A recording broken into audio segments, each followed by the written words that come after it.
but we're back now with the live action. We're back under the yellow, and you can see that the pace car is out there. The two cars are almost side by side. Darrell Waltrip and the white car, the top right hand of your picture, and the red car, number 1, is Bobby Allison, who had taken that lead just a few moments ago. It just, in fact, probably seconds before the accident occurred that brought out the yellow. You know, Bobby Allison is in there. He wants to make doubly sure who's in first place.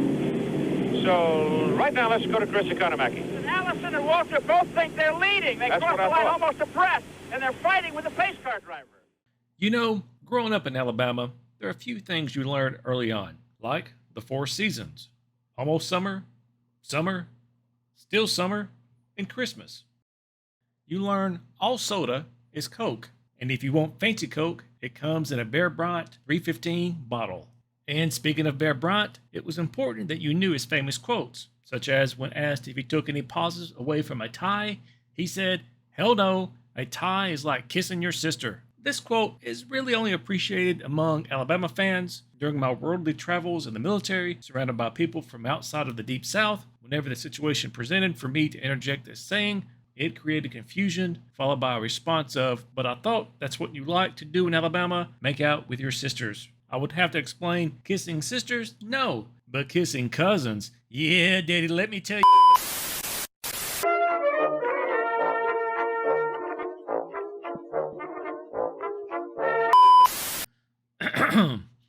I've been instructed by my producer to move on and get to the point. The point is, no one likes a tie.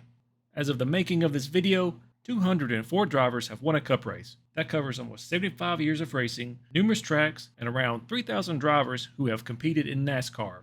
What the? Jack White.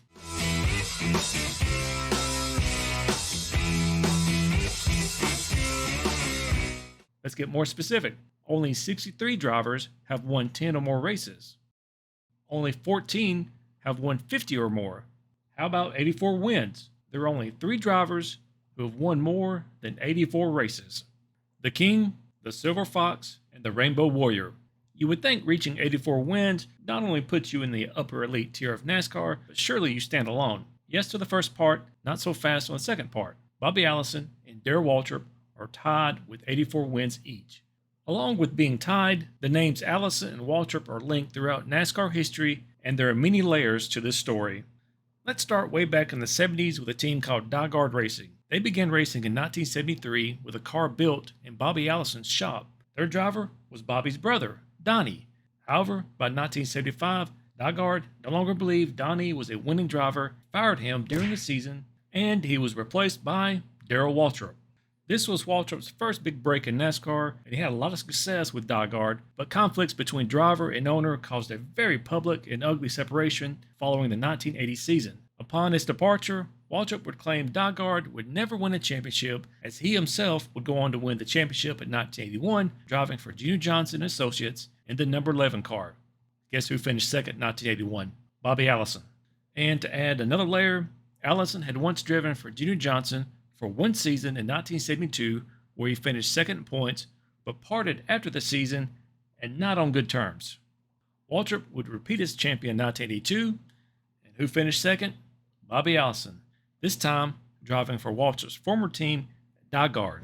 I guess firing Donnie didn't deter him from joining the team, but Bobby was always the maverick in the family.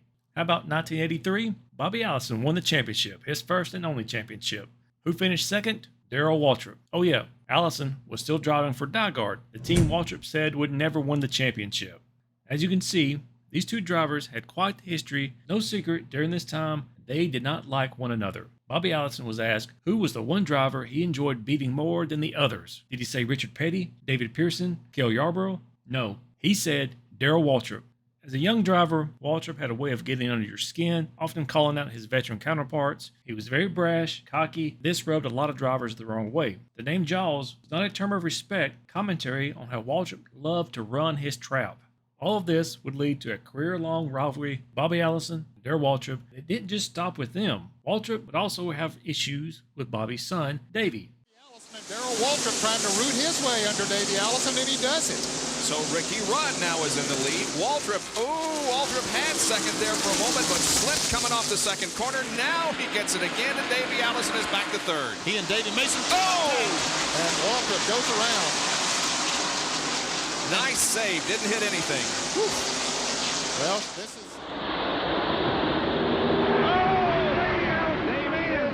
And he's upside down. Into the guardrail, side over side, end over end, and Davey Allison has experienced a horrifying crash.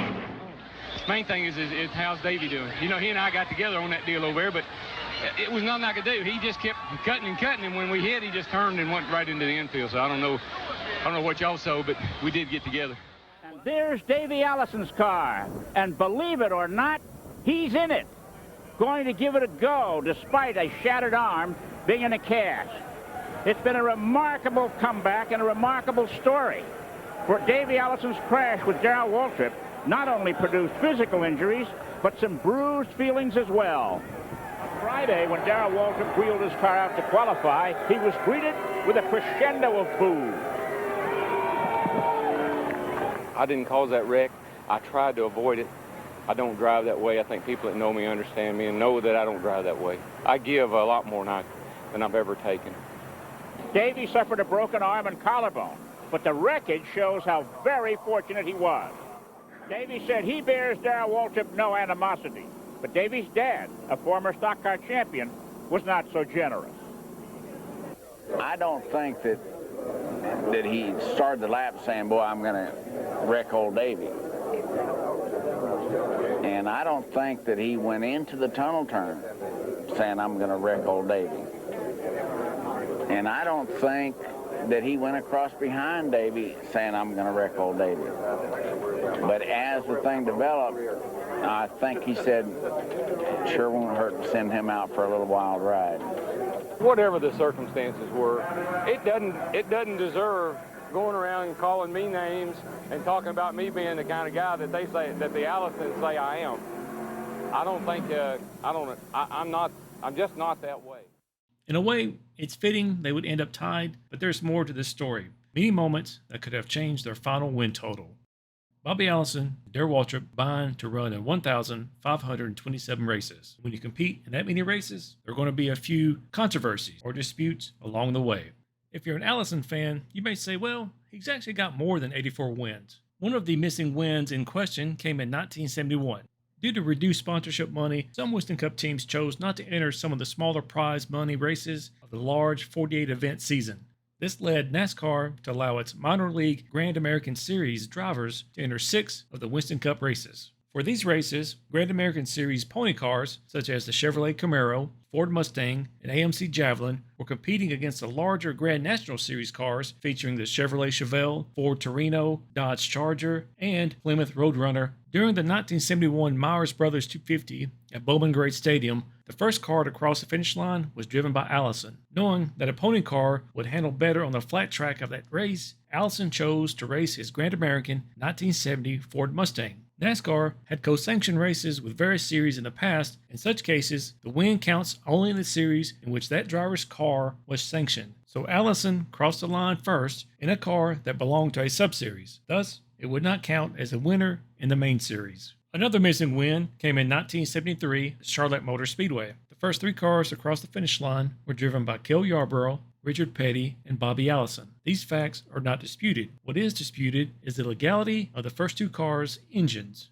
Allison protested that the engines in winner Cale Yarborough's and second place Richard Petty's cars were oversized. NASCAR inspected all 3 of the top finishers, and Allison's engine fit the cubic displacement specs. 6 hours after the inspections began, the NASCAR technical director told the press that the results were being sent to headquarters in Daytona for a final decision. Monday afternoon, NASCAR released a statement saying that because the inspection facilities at Charlotte were inadequate, the pre-race inspection numbers would be used when all 3 cars were legal and that the results would stand. I guess the pre-race facilities were adequate for inspection, just not the post-race ones. Got it. No problem. But Allison did have a problem.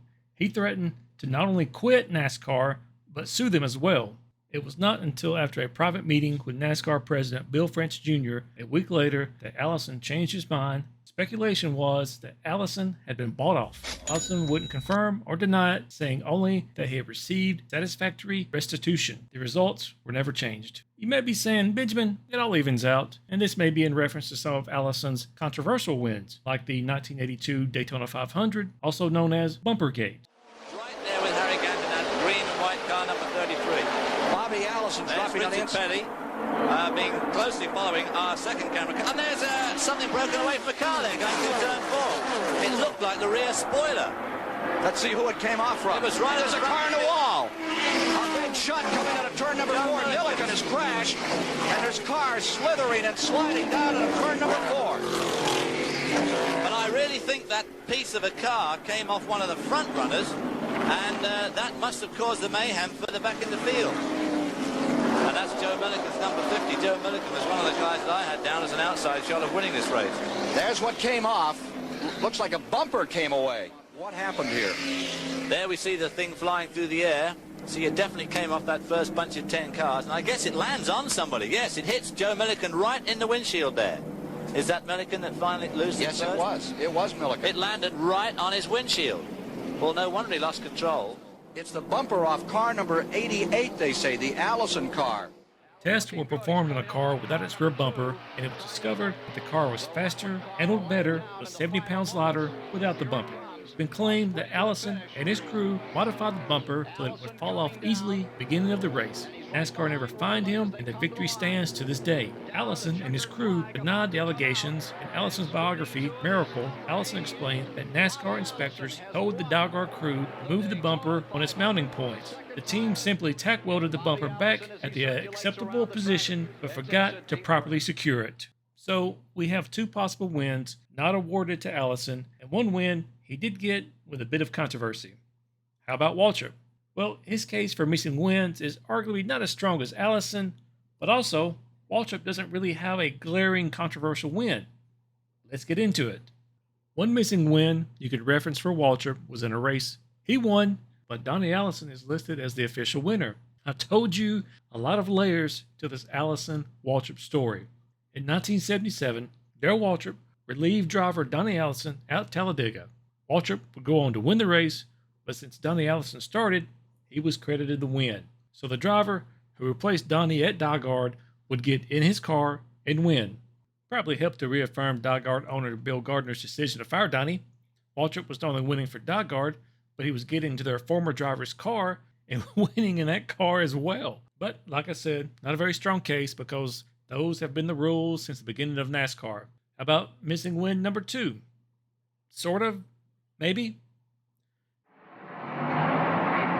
Petty going to the inside in turn number 1. In turn number 2, they're side by side, and he drove away, Don. Well, really, what happened a lot there, Kim, was that Darrell got really loose off that corner, and Richard did already have a good shot at him, and it really made it look worse than it was. So Waltrip has fallen back. A lap to go, 1 lap remaining. Richard Petty is in front. A surprising turnaround today as Richard Petty has moved up through with a lot of patience and prudence, and now Petty finds himself out in front as they're getting ready for the checkered flag. One time previously, Petty has come to victory in this event. He started the race today in 20th position, and a resurgent Richard Petty is rolling to the line. He is going to win the Miller High Life 500 for 1983. Richard Petty wins his 198th race. The controversy begins post-race. Petty's Pontiac was taken to the garage for inspection. Inspectors found left side tires installed on the right. It was illegal. Left sides were softer and provided more grip. They would not last very long when installed on the right, but for a short run at the end of a race, it would provide an advantage. It didn't stop there. The engine was too large. The limit was 358 cubic inches. Petty's engine was 381.983. So Petty should be disqualified and the win given to second place Darrell Waltrip. There was one problem.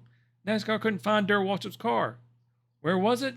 Well, after the race, Junior Johnson ordered the team to quickly load up the car and leave the track before NASCAR could do an inspection. It would seem there was something on the car NASCAR would not have liked. Since they could not inspect the second place car, NASCAR opted to allow Petty's win to stand, but the team would be fined $35,000 and penalized 104 points. On to missing win number 3. There's a lot going on in this one. I'll try my best to explain.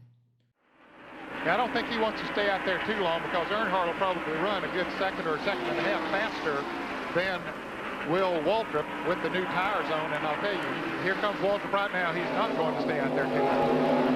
The crew is waiting on him, ready to spring into action. Now it's out of here, 20.9, although they had some trouble, still a great pit stop for the Tide crew. Boy, it was 20.9 seconds for a 4-tire change. You can't ask for better than that from the Darrell Waltrip crew. And you know what happened to Darrell Waltrip? He had the car in neutral when they let the jack down and didn't have it in gear. He let the clutch out. It cost him a second or two because he had to stop, put the car in first gear. Mark Martin assumes the lead of this race.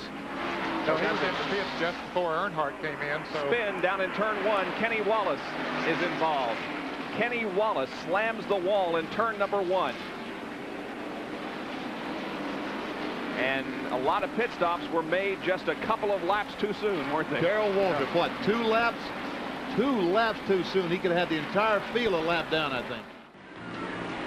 Going back to green and a resumption of racing on lap 339. We have been yellow because of a crash down in turn 1 involving Kenny Wallace, and then the NASCAR scores have sorted out the standings and determined that Brett Bodine in number 26 is the leader, followed by Dale Earnhardt, then Darrell Waltrip. Here is Bodine moving out of the 4th corner once again. And there are 3 laps to go. 3 more laps to go for Brett Bodine. The white flag is out. 1 more lap to go for Brett Bodine. But here comes Darrell Waltrip. He is charging. He has passed Terry Labonte and now has clear racetrack between himself and Bodine. There's the separation between the two.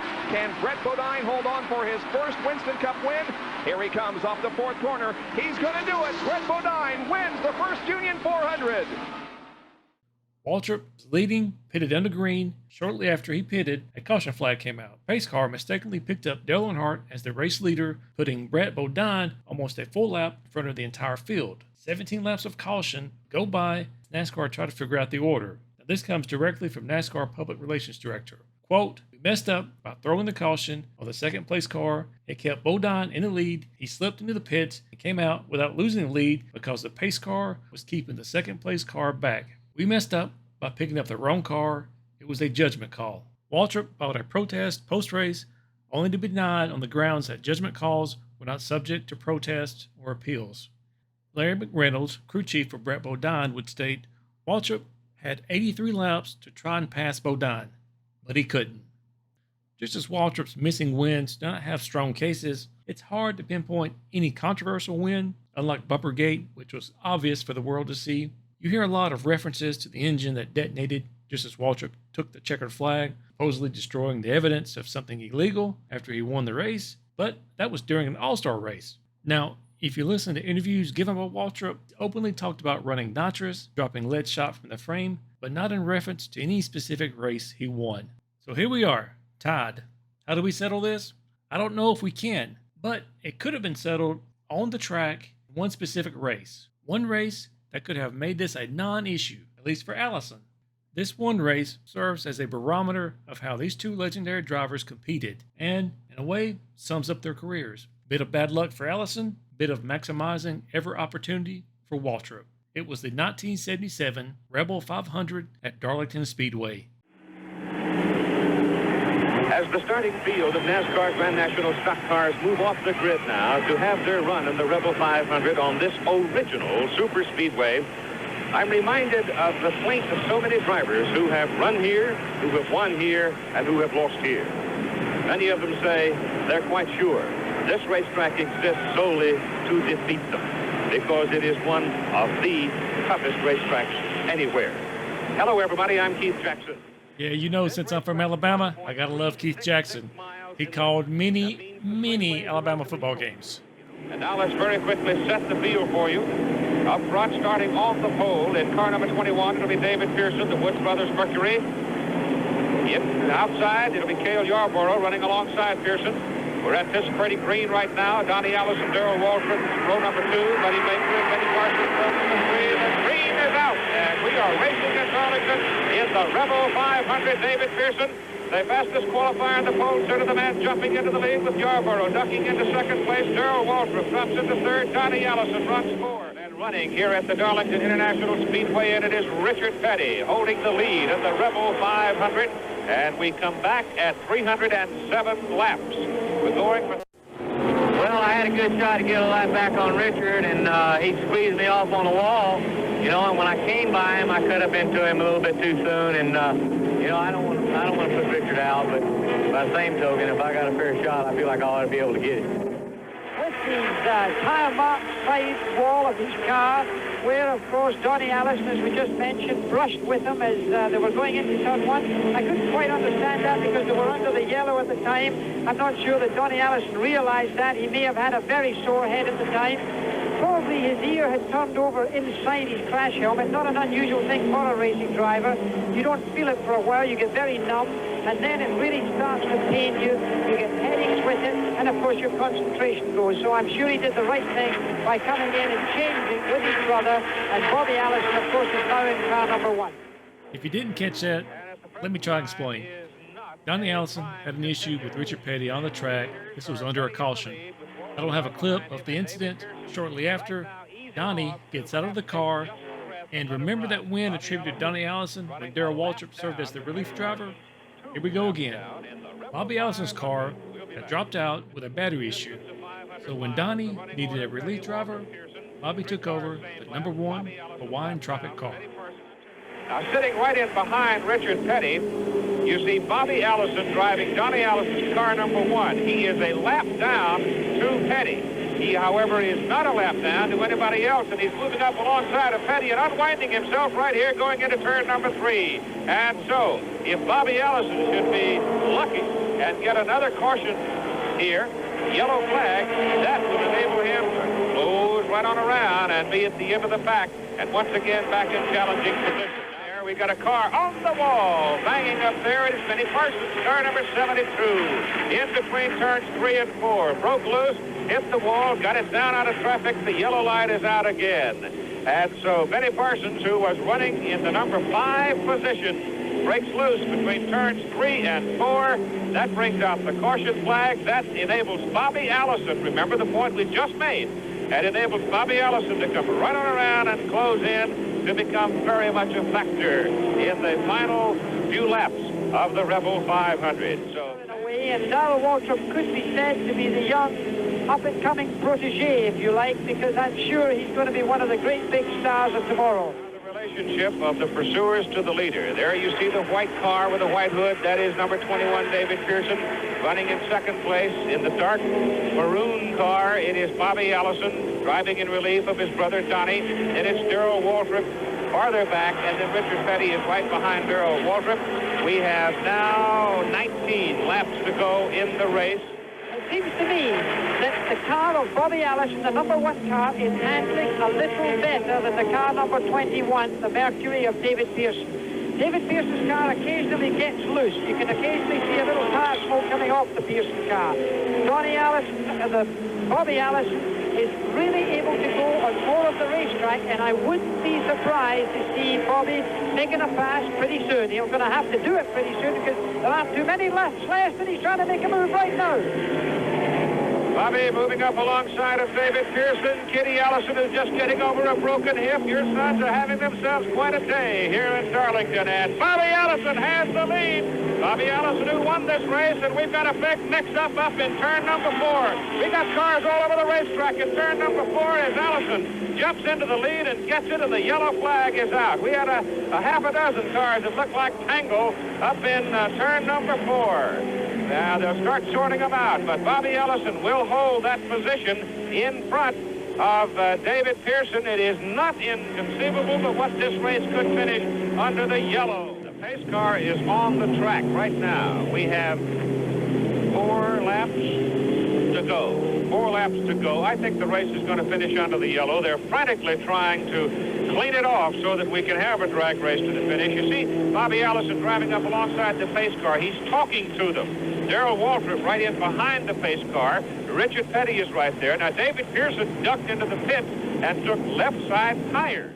you'll see, but we're back now with the live action. We're back under the yellow, and you can see that the pace car is out there. The two cars are almost side by side. Darrell Waltrip and the white car, the top right hand of your picture, and the red car, number 1, is Bobby Allison, who had taken that lead just a few moments ago, just in fact probably seconds before the accident occurred that brought out the yellow. You know, Bobby Allison is in there. He wants to make doubly sure who's in first place. So right now, let's go to Chris Economaki. Allison and Waltrip both think they're leading. They crossed the line almost abreast, and they're fighting with the pace car driver. Let's break down what happened. Allison had just passed Pearson for the lead when there's a wreck on the front stretch, so we're racing back to the caution with only a few laps remaining.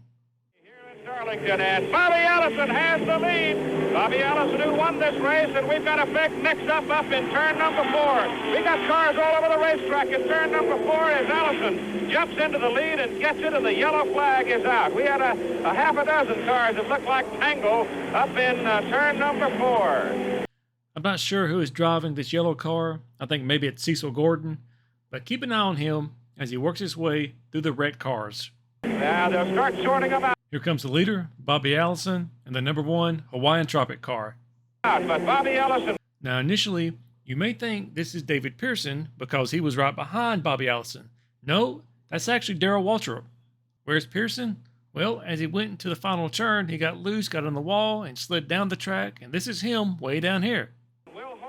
So you got the yellow car moving up in front of Bobby Allison, blocking him, and there goes Darrell Waltrip to take the lead. Let's watch it one more time without pausing. And Bobby Allison has the lead. Bobby Allison, who won this race, and we've got a big mix-up up in turn number 4. We got cars all over the racetrack. In turn number 4 as Allison jumps into the lead and gets it, and the yellow flag is out. We had a half a dozen cars that looked like tango up in turn number 4. Now they'll start sorting them out, but Bobby Allison will hold that position in front of David Pearson. It is not inconceivable but what this race could finish under the yellow. The NASCAR scoreboard shows 88 the leader, but Allison had passed Pearson to get the lead. Pearson hit the pits. Allison did not pit. And Chris, what's the word from you now? Well, that's right. They both came to the yellow flag, and there were slower cars. One was high and one was very low, and they hit the line almost abreast. It's a judge's decision as to which car is leading, and the pace car will tell which driver who is first. In a moment, we'll find out. Back to you. All right, but so far, the man in the pace car has not indicated as to which car he thinks. He probably doesn't know either. They're probably going to have to go into the NASCAR scoring here to get a determination as to which car was in first place, because when the yellow came out, Bobby Allison had just passed Pearson, then apparently backed off just a little bit. In the meantime, Waltrip closed, and they came across that particular lap almost even. Allison, the white flag is out. Here's the word from NASCAR. Jay Milligan straightened it out. They say that 88 passed 1 on the way to the caution flag. They can continue to race around to the caution flag at the start-finish line. That's what happened. Notice we spent about 5 laps here under caution, and this was when NASCAR was still a motorsport and not motortainment. So we're going to run the scheduled distance. If a caution comes out, well, if we can't get it cleaned up in time, the race will just end under caution. There are times when I appreciate the old school way, but occasionally I do enjoy a good green-white checker. I would have loved to see one here, and maybe if Allison could have gotten by Waltrip to win this race. You know that we're going to have a roaring argument when this race is over. As they come around now behind the pace car, Bobby Allison is running down low. Darrell Waltrip is so close to that pace car, he's almost in the front. The checkered flag is going to come out, and this should indicate victory for Darrell Waltrip. Congratulations, Darrell. Yes, what a finish. Hey, did you win it? Did I win it? Yeah, right, I won it. On the last, well, wasn't the last lap. If Bobby Allison had won the race, it would have gone down as a win for his brother Donnie, but it would also have taken one win away from Darrell Waltrip, leaving Bobby alone at 84 wins. Instead, the win goes to Waltrip, ensuring Allison and Waltrip will forever be tied. That will do it for this In the Spotlight. I will see you in the next video.